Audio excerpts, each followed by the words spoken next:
ఈ వీడియోలో electrical vehicle యొక్క ఫ్యూచర్ ఏంటో తెలుసుకుందాం. ఎలక్ట్రికల్ వెహికల్ కాస్ట్ ఎంత నడుస్తుంది, ఒక electrical scooty daily 50 kilometres drive చేస్తే ఎండ్ ఆఫ్ ద మంత్ మనకి ఖర్చు ఎంత అవుతుంది, ఎంత కరెంట్ బిల్ వస్తుంది, సపరేట్ గా ఛార్జింగ్ కి మాత్రమే ఎంత ఖర్చు అవుతుంది కరెంట్ బిల్, ఇదంతా వీడియోలో తెలుసుకుందాం. అలానే సేఫ్టీ ఎంత ఉంటుంది, ఇందులో కంప్లీట్ గా ఎలక్ట్రికల్ వెహికల్ స్కూటీస్ అన్నిటి గురించి మొత్తం డీకోడ్ చేద్దాం. వెల్కమ్ టు నికిడ్ టైమ్ క్యాప్సూల్. ఈ రోజుల్లో లీటర్ పెట్రోల్ 100 నుంచి 120 వరకు నడుస్తుంది. కానీ ఎలక్ట్రికల్ స్కూటీలో 31 రూపీస్ కి మొత్తం ఛార్జ్ చేయొచ్చు. ఒక నార్మల్ స్కూటీని మెయింటైన్ చేయాలంటే ఇయర్లీ 1 lakh అవుతుంది. అదే ఒక ఎలక్ట్రికల్ స్కూటీని మెయింటైన్ చేయాలంటే 1 lakh లో 90% మిగులుతుంది. ఎలక్ట్రికల్ వెహికల్స్ లో 2 టైప్స్ ఉంటాయి. First one battery type. బ్యాటరీకి ఛార్జ్ చేసి పెట్టుకుంటే ఫుల్ ఛార్జ్ కి 489 కిలోమీటర్స్ వరకు వస్తుంది. టాటా నెక్సాన్ ఈవీలో 489 కిలోమీటర్స్ వరకు వస్తుంది ఫుల్ ఛార్జ్ లో. అందులో మాక్సిమం ఎంత కాదన్నా కూడా 375 కిలోమీటర్స్ వరకు వస్తుంది.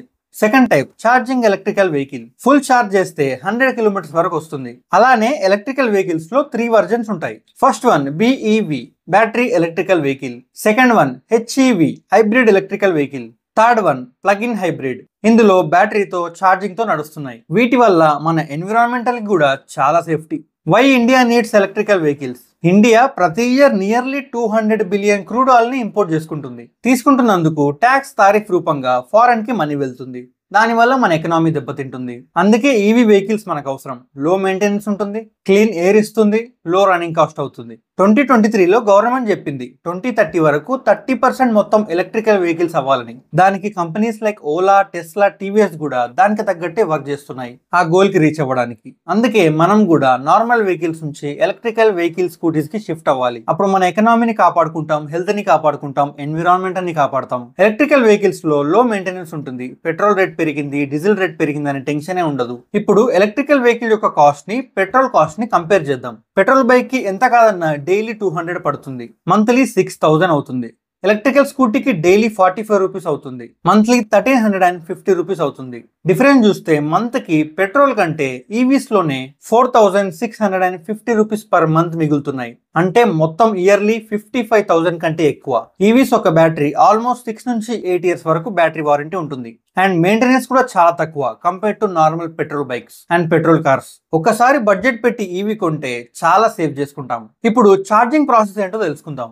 ఎలక్ట్రికల్ వెహికల్ ని ఆర్ ఎలక్ట్రికల్ స్కూటీని ఛార్జ్ చేయాలంటే ఏదో పెద్ద ప్రాసెస్ లాగా ఫీల్ అవుతుంటారు, కానీ చాలా ఈజీ. ఇంట్లో 16 AMP సాకెట్ ఉంటే నైట్ లో 4 అవర్స్ నుంచి 5 అవర్స్ మిడిల్ లో ఛార్జ్ చేసుకోవచ్చు. 4 to 5 అవర్స్ లో ఫుల్ ఛార్జ్ అయిపోతుంది. పబ్లిక్ ఛార్జింగ్ స్టేషన్స్ ఇండియాలో 11,000 కంటే ఎక్కువ ఉన్నాయి. Tata power, Ather grid, static you ఇలా చాలా ఇన్స్టాల్ అవుతున్నాయి. ఈ ఛార్జింగ్ ప్రాసెస్ లో కూడా మనం నార్మల్ గా ఫోన్ ఛార్జ్ చేస్తాం కదా, అందులో ఫాస్ట్ ఛార్జింగ్ ఆప్షన్ వచ్చినట్టు ఇందులో కూడా ఫాస్ట్ ఛార్జింగ్ ఆప్షన్ ఉంటుంది. ఫుల్ బ్యాటరీ ఛార్జ్ చేసుకోవాలంటే బయట 150 నుంచి 200 వరకు ఉంటుంది ఛార్జింగ్ స్పాట్స్ లో. అలా ఫుల్ ఛార్జ్ చేసిన తర్వాత 250 నుంచి 350 కిలోమీటర్స్ మిడిల్ వరకు వస్తుంది. అదే ఇంట్లో అయితే ఒక ఎలక్ట్రికల్ స్కూటీ డైలీ 50 కిలోమీటర్స్ తిరుగుతుంది అనుకుందాం. దానికి మంత్ ఎండ్ ఎంత ఛార్జ్ అవుతుందో తెలుసా? అంటే మనకి ఎంత ఖర్చు అవుతుందో తెలుసా? 260 రూపీస్ నుంచి 270 రూపీస్ వరకు అవుతుంది. అంటే 30 డేస్ లో 37.5 కిలోవాట్. కరెక్ట్ గా చెప్పాలంటే 37 యూనిట్స్ అవుతుంది monthly current. Petrol, diesel vehicles తో కంపేర్ చేస్తే చాలా సేవ్ చేసుకుంటాం. 150 నుంచి 250 దాకా అయిపోయేదాన్ని మనం థౌజండ్స్ దాకా తెచ్చుకుంటున్నాం.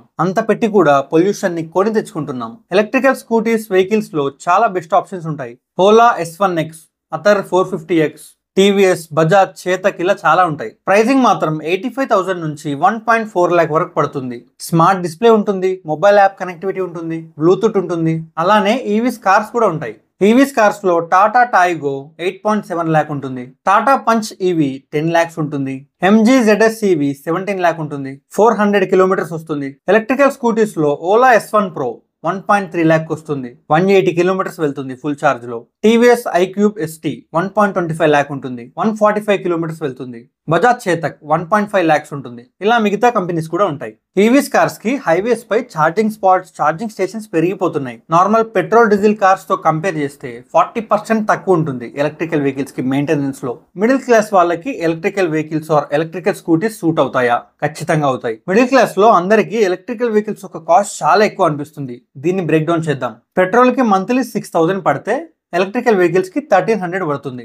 6000 ఖర్చు ఎక్కడ మంత్ కి 1300 ఎక్కడ, చాలా మిగులుతుంది. ఈవీస్ లో బ్యాటరీ వారంటీ 8 ఇయర్స్ దాకా ఉంటుంది. అదే పెట్రోల్ బైక్ కి సర్వీసింగ్, రిపేర్స్ అంటూ చాలా మనీ ఖర్చు అవుతూనే ఉంటాయి. దీన్ని బట్టి చూస్తే ఎలక్ట్రికల్ వెహికల్సే బెస్ట్. అందరు అంటుంటారు కదా, ఎలక్ట్రికల్ వెహికల్స్ కాలిపోతాయి, హీట్ పెరిగినప్పుడు అవి ఆటోమేటిక్ గా పేలిపోతాయి, వర్షంలో ఛార్జింగ్ పెట్టొద్దు, ఎండలో ఎక్కువసేపు ఉంచొద్దు, ఇలాంటివి చాలా వింటుంటాం కదా. ఫైర్ కేసెస్ అంటే హీట్ అయి కాలిపోవడం 0.2% ఉంటుంది. అంటే 0.02% మాత్రమే జరుగుతుంది. ఛార్జింగ్ ని వర్షంలో కూడా పెట్టొచ్చు, ఏ ప్రాబ్లం జరగదు. దీంతో పాటు 8 ఇయర్స్ బ్యాటరీ వారంటీ కూడా. మన ఫోన్ లో సాఫ్ట్వేర్ అప్డేట్స్ ఎలా వస్తాయో ఇందులో కూడా ప్రతి ఇయర్ సాఫ్ట్వేర్ అప్డేట్స్ వస్తూనే ఉంటాయి. వాళ్ళు అప్డేట్ చేసిన ప్రతిసారి మన బైక్ ఆర్ మన స్కూటీ ఆర్ మన కార్ లో ఆటోమేటిక్ గా అప్డేట్ అప్లై అవుతుంది. అలా కొత్త కొత్త సాఫ్ట్వేర్ అప్డేట్స్ వస్తూనే ఉంటాయి. Compare to petrol diesel bikes, electrical scooties చాలా బెటర్. ఈవీస్ ని నడపడం వల్ల మన ఎన్విరాన్మెంటల్ పై, మన ప్లానెట్ పై ఎంత ఇంపాక్ట్ పడుతుందో తెలుసుకుందాం. పెట్రోల్ డీజిల్ కోసం చాలా బంక్స్ ఉంటాయి, వాటి వల్ల గ్యాస్ ఎక్కువ. ఒక ఈవీ 5 ఇయర్స్ కి 18 టన్స్ యొక్క CO2 రెడ్యూస్ చేస్తే,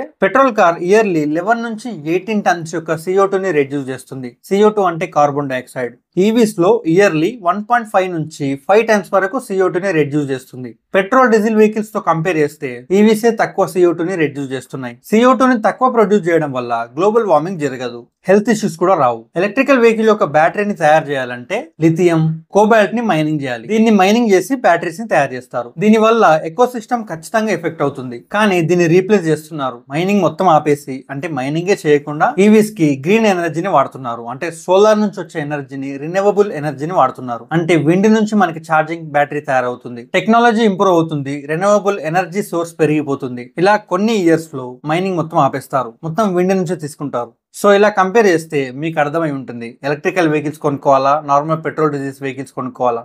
మన ఎన్విరాన్మెంటల్ని సేవ్ చేయాలంటే, మన హెల్త్ ని కాపాడుకోవాలంటే, మన పరిరక్షణ మొత్తం సేఫ్ గా ఉంచుకోవాలంటే, అందుకే ఎలక్ట్రిక్ వెహికల్స్ ఆర్ బెస్ట్. ఒక పెట్రోల్ బైక్ కొంటే దానికి 18% GST ఎక్స్ట్రా కట్టాలి. అదే ఒక ఎలక్ట్రికల్ స్కూటీ కొంటే 5% మాత్రమే. ఇటు GST సైడ్ కంపేర్ చేసినా, అటు CO2 సైడ్ కంపేర్ చేసినా ఎలక్ట్రికల్ వెహికల్స్ బెస్ట్ ఎగ్జాంపుల్ గా కనిపిస్తున్నాయి. గవర్నమెంట్ ఛార్జింగ్ స్టేషన్స్ ని ఇన్సర్ట్ చేయమని ఫండ్ ఇస్తున్నారు. సో ఈ వీడియోలో ఈవీస్ గురించి కంప్లీట్ గా డీకోడ్ చేసాం. కరెంట్ ఎంత వస్తుంది, మంత్లీ ఎంత ఖర్చు అవుతుంది, ఒక ఫుల్ బ్యాటరీని ఛార్జ్ చేయాలంటే ఎంత ఖర్చు అవుతుంది, ఎంత మనీ సేవ్ అవుతుంది, పొల్యూషన్ పై ఇంపాక్ట్ ఎంత ఉంది, ఎన్విరాన్మెంటల్ పై ఇంపాక్ట్ ఎంత ఉంది, మన హెల్త్ పై ఇంపాక్ట్ ఎంత ఉంది, ఇదంతా తెలుసుకున్నాం. సో వీడియోని లైక్ చేయండి. ఇలాంటి మంచి డీకోడ్ వీడియోస్ తీసుకొస్తూనే ఉంటా. ఇంకో యూస్ఫుల్ ఇంకా డీకోడ్ వీడియోలో మళ్ళీ కలుద్దాం.